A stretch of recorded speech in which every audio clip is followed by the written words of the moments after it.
ప్రపంచ bank, Asian development bank, ADB ఇట్లాంటి వాళ్ళ నుంచి టోటల్గా వీళ్ళు 70,000 కోట్ల వరకు అప్రూవ్ చేస్తున్నారు కాంట్రాక్ట్లు.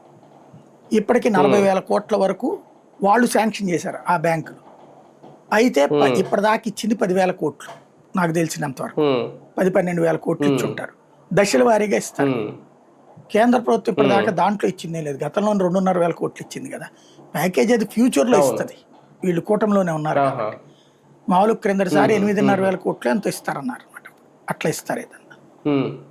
కానీ అప్పులు అయితే తెస్తున్నారుగా అమరావతి. ఖచ్చితంగా వాళ్ళే చెప్పింది 1,50,000 కోట్లు అవుతాయి అని కదా. బేసిక్గా సిద్ధపడాలి. 1,50,000 కోట్లు అప్పు తీసుకోవడానికి సిద్ధపడాలంటే.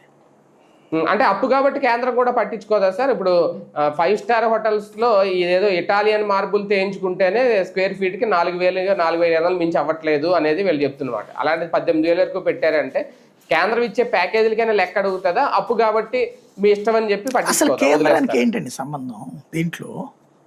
కేంద్రానికి ఏం సంబంధం ఉంటుంది? ఏమైనా ప్రతిదానికి నువ్వు ఇది ఎందుకు పెట్టావు, అది ఎందుకు కొట్టు, ఇది 10 రూపాయలు తీసుకో, 10 రూపాయలు తీసుకో అని చెప్పుద్దే ఏంటి? మేము ఇంత ఇస్తాం. ఒక పోలవరం ప్రాజెక్ట్ లాంటిది కట్టినప్పుడు అక్కడ కేంద్రం నుంచి నిధులు రిలీజ్ అయితే ఆ లెక్క అయితే చెప్పాలి కదా. వీళ్ళ ముందు డిపిఆర్ ఇచ్చి ఇవన్నీ చెప్పాలి కదా. రాజధాని విషయంలో కూడా అలాగే నిధులు ఇస్తే ఆ లెక్క చెప్పాల్సిన అవసరం లేదు. కట్టామని చెప్తారు అంతవరకే. పోలవరం అనేటటువంటిది